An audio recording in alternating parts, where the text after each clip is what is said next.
Aileen Carol Pittman, mais conhecida como Aileen Wuornos, foi uma mulher de uma infância um tanto quanto conturbada que se tornou a assassina em série mais conhecida dos Estados Unidos, entre os anos de 1989 e 1990.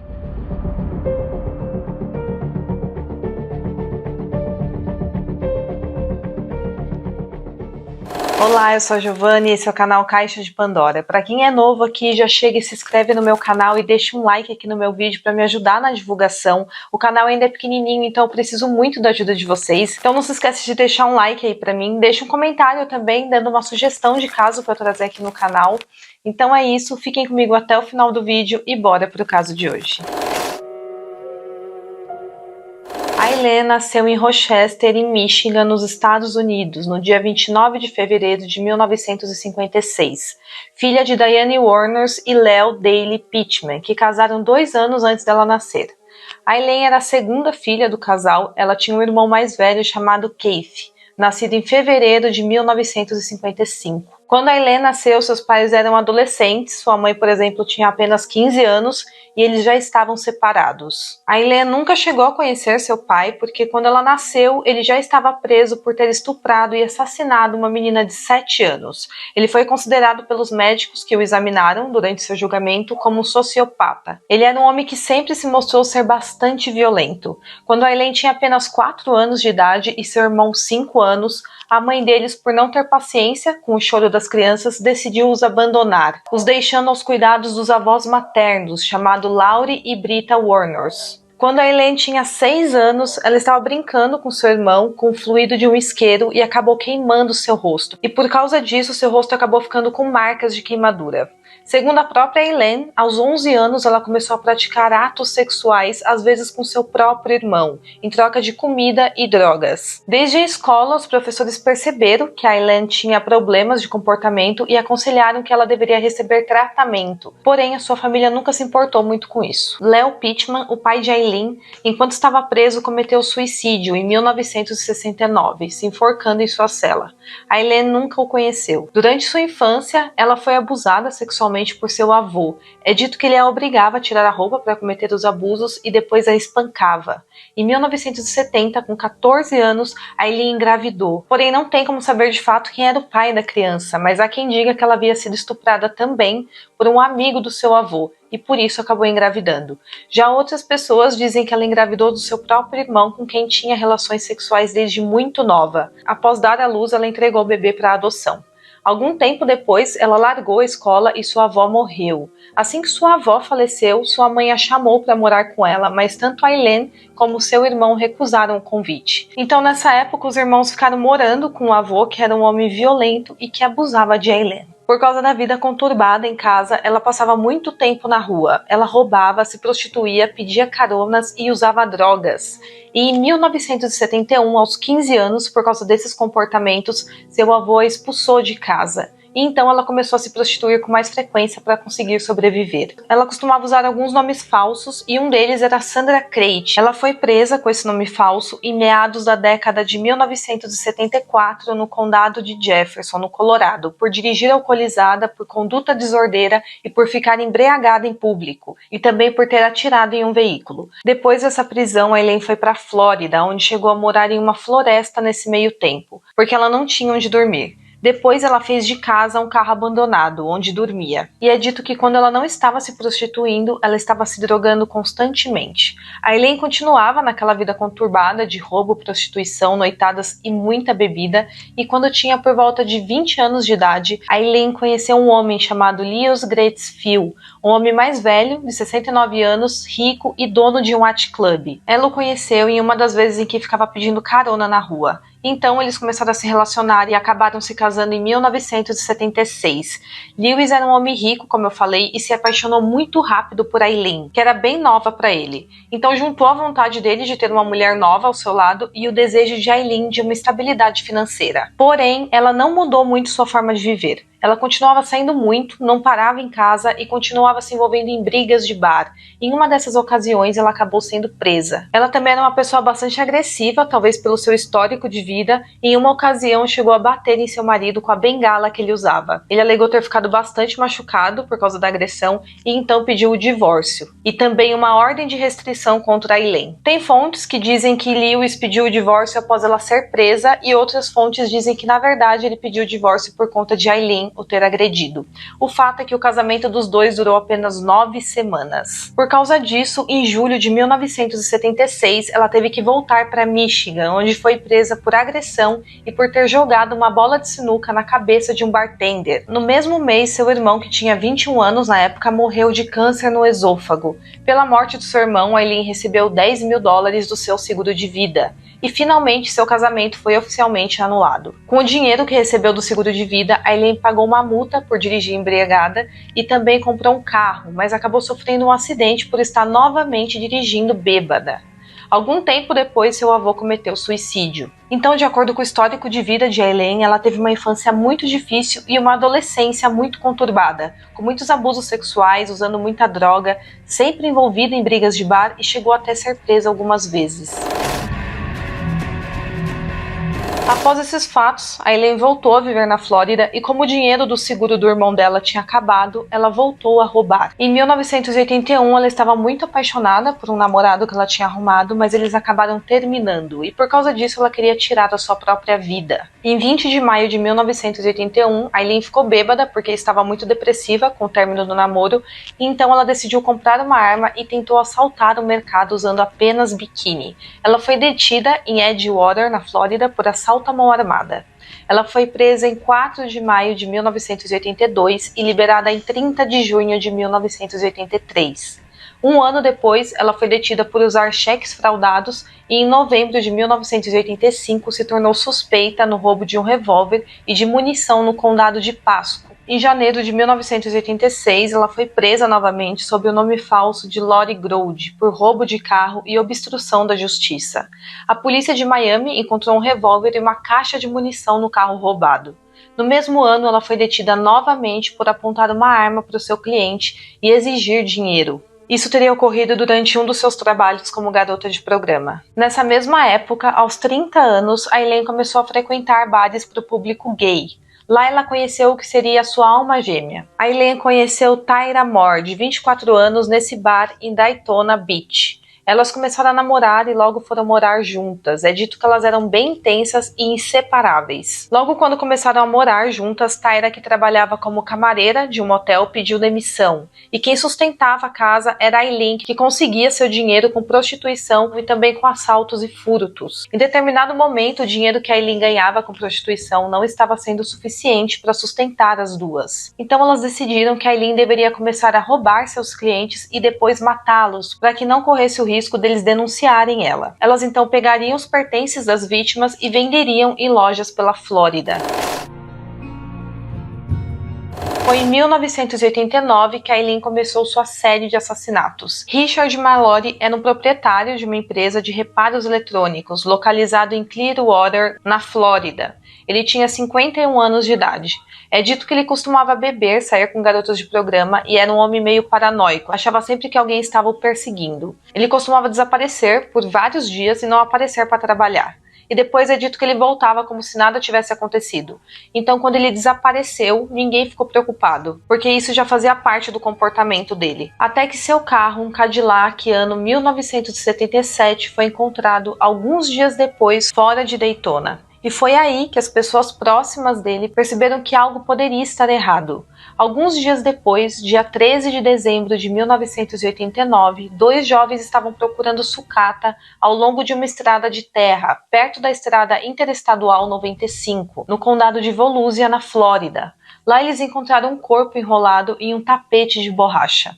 Ele havia sido baleado no peito 3 vezes por uma pistola calibre 22. Eles chamaram a polícia e a investigação começou. Lá foram recolhidas as impressões digitais do homem para fazer a identificação do cadáver, e através disso identificaram que se tratava do corpo de Richard Mallory. Ele havia sido visto pela última vez 13 dias antes. A polícia investigou o caso durante alguns meses, mas sem pistas de quem poderia ter cometido esse crime, o caso acabou esfriando e caindo no esquecimento. Dave Spears era um operador de equipamentos que foi visto pela última vez dia 18 de maio de 1990. Ele disse a seu chefe e aos seus amigos que ia passar as férias em Orlando, mas infelizmente nunca chegou ao seu destino final. Logo depois, seu caminhão foi encontrado abandonado na estrada interestadual 75, com todas as portas destrancadas e sem a placa. Em 1º de junho de 1990, a polícia encontrou o corpo de David Spears, de 43 anos, na floresta de Citrus County, na Flórida. Ele estava nu e havia sido baleado 6 vezes no torso, com uma pistola calibre 22. Os investigadores encontraram um preservativo usado perto do seu corpo e foi confirmado que sua morte tinha ocorrido em maio de 1990. 5 dias depois, o corpo de Charles Carskadon, de 40 anos, foi descoberto no condado de Pasco. Ele havia sido baleado 9 vezes no peito e no estômago. O corpo estava tão decomposto que os médicos legistas não conseguiram obter as impressões digitais do corpo e não conseguiram estimar há quanto tempo ele havia morrido. As 9 balas encontradas nos restos mortais foram seriamente danificadas pela decomposição, mas foi determinado que vieram de uma pistola calibre 22, assim como as outras 2 mortes. O detetive do condado de Pasco, chamado Tom Muck, notou a semelhança entre a morte de Charles e de Davis. Então ele ficou em contato com as autoridades do condado de Citrus, onde Davis havia sido encontrado. Peter Sims foi dado como desaparecido dia 7 de junho, depois de deixar sua casa na Flórida para visitar parentes no Arkansas. Peter era um marinheiro aposentado de 65 anos e dedicou a maior parte da sua vida ao ministério cristão. A polícia estava investigando o caso até que uma mulher chamada Rhonda Bailey viu, dia 4 de julho, o momento que um carro sofreu um acidente na rodovia estadual 315, perto de Orange Springs. Rhonda estava sentada em sua varanda no momento que o carro parou e ela viu 2 mulheres saírem do carro, jogarem latas de cerveja no mato e começar a discutir, uma xingando a outra. Essas 2 mulheres eram Aileen e Tyra. Apesar do acidente, elas pediram para que Rhonda não chamasse a polícia nem a ambulância, porque, segundo elas, o pai delas morava próximo do local. Elas voltaram para o carro, que por causa do acidente estava com o para-brisa quebrado, mas o carro, por estar muito danificado, não conseguiu andar muito longe e logo parou. Elas então tiveram que abandonar o carro e ir andando a pé. Mesmo pedindo para que Rhonda e as outras testemunhas do acidente não ligassem para a ambulância, alguém fez o telefonema e avisou que um acidente havia ocorrido. Um representante do Corpo de Bombeiros de Orange Springs foi até o local e encontrou as 2 na rua e perguntou se era elas que estavam no carro no momento do acidente. Elas então disseram que não e que era para deixar elas em paz. Os delegados do condado de Marion encontraram o carro na beira da estrada. Era um carro ano 1988, cinza e com 4 portas. O vidro das portas da frente do carro e o para-brisa estavam bastante danificados. Havia manchas de sangue em todo o interior do carro e ele estava sem a placa. Foi através do número do chassi que foi identificado que o veículo pertencia a Peter Sims. Foi enviada a descrição das 2 mulheres que eram suspeitas para o boletim de atividade criminal da Flórida. Porém, a polícia não estava otimista em encontrar Sims vivo e, de fato, seu corpo nunca foi encontrado. Dia 4 de agosto, o corpo de Troy Eugene, de 50 anos, foi encontrado na Floresta Nacional de Ocala, menos de uma semana depois que ele foi dado como desaparecido. Embora o corpo estivesse em avançado estado de decomposição, o médico legista conseguiu determinar que a causa da morte havia sido 2 tiros no torso. A polícia também encontrou o corpo de Charles Richard Humphreys, de 56 anos, em 12 de setembro. Ele era major aposentado da Força Aérea, chefe da polícia e investigador de abusadores de crianças na Flórida. Charlie foi encontrado morto no condado de Marion.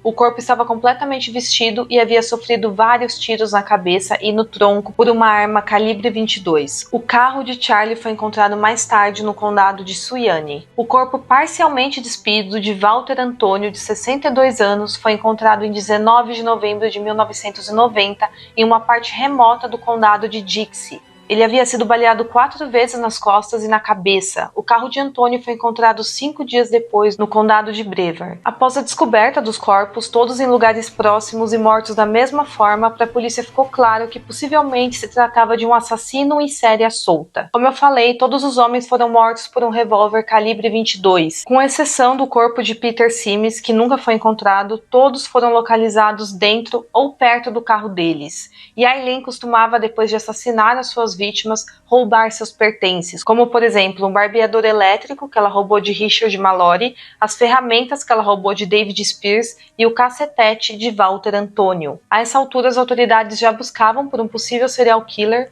considerando as semelhanças entre os casos. Uma pista importante era que os bancos do motorista de todos os carros encontrados estavam sempre puxados para frente, o que indicava que um homem pequeno ou uma mulher havia sido a última pessoa a dirigir o carro, e essa pessoa era o assassino. Então o retrato falado das duas suspeitas foi divulgado à imprensa. E através disso a polícia recebeu várias pistas. Um homem disse que 2 mulheres chamadas Tyra Moore e Lee alugaram um de seus trailers no ano anterior. A dona de um hotel também disse que Tyra e Susan Blahovic trabalharam para ela, e uma pessoa não identificada disse que Tyra e Susan eram uma dupla. Todos esses nomes eram nomes falsos que Aileen utilizava às vezes. A polícia então traçou o movimento das 2 mulheres até então reconhecidas como Lee e Tyra. Eles então descobriram que elas haviam ficado em um motel chamado Fairview, onde Aileen se registrou com o nome de Kami Marsh Green. Através de uma longa investigação em lojas de penhores, por onde a dupla passava para trocar os objetos roubados de suas vítimas, o Centro Nacional de Informação Criminal descobriu que Susan Blahovic, Kami Marsh Green e Lori Grode eram pseudônimos de Aileen Wuornos.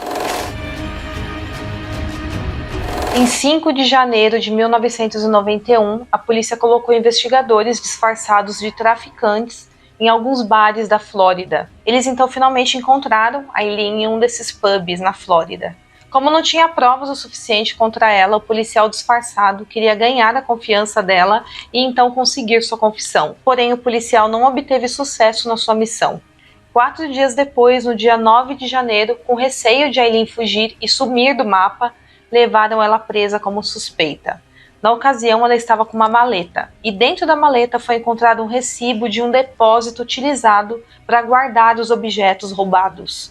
Nesse depósito foram encontrados diversos itens que foram roubados das suas vítimas. Através disso, a polícia conseguiu uma prova para ligar Aileen aos crimes. Tyra Moore havia fugido para a Pensilvânia, para a casa da sua irmã, mas alguns dias depois a polícia a localizou e a levou presa. Ela depôs contra Aileen nessa ocasião, em troca da sua imunidade. Ela sabia de todos os assassinatos e também concordou em ajudar a conseguir a confissão de Aileen. Sem Aileen saber, elas conversaram ao telefone com a polícia gravando a chamada esperando conseguir a confissão. A primeira ligação ocorreu em 14 de janeiro de 1991. Depois de alguns dias e telefonemas, Aileen chegou a falar para Tyra pelo telefone que ela poderia falar toda a verdade para a polícia sobre os crimes, para que Tyra não fosse presa. Confrontada pelas provas, Aileen confessou seus crimes em 16 de janeiro de 1991, alegando que Tyra era inocente. Aileen, no entanto, alegou ter matado por legítima defesa e depois de ter sido estuprada por aqueles homens. Em razão da notoriedade que o caso tinha ganhado na mídia, Aileen ficou muito conhecida na época. É dito que quanto mais famosa se sentia, mais crimes ela confessava. Em 14 de janeiro de 1992, Aileen foi a julgamento acusada por matar Richard Mallory.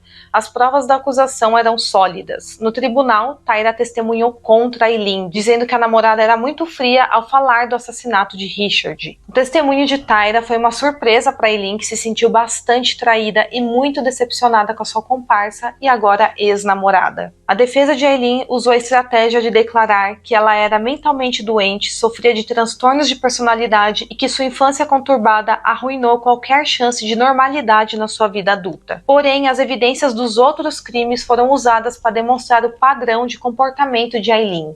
Com isso, a teoria da defesa de que Aileen havia cometido 7 assassinatos por legítima defesa caiu por terra. Segundo ela, Richard a havia estuprado e a torturado, mas a acusação mostrou inconsistência na história. No dia 27 de janeiro, Aileen foi considerada culpada por assassinato em primeiro grau e condenada à morte na cadeira elétrica. Em março, ela foi condenada a mais 3 sentenças, pelos assassinatos de Charles Richard Humphreys, Troy Burgers e David Spears. No tribunal, Aileen falou que esses últimos 3 homens não haviam a estuprado.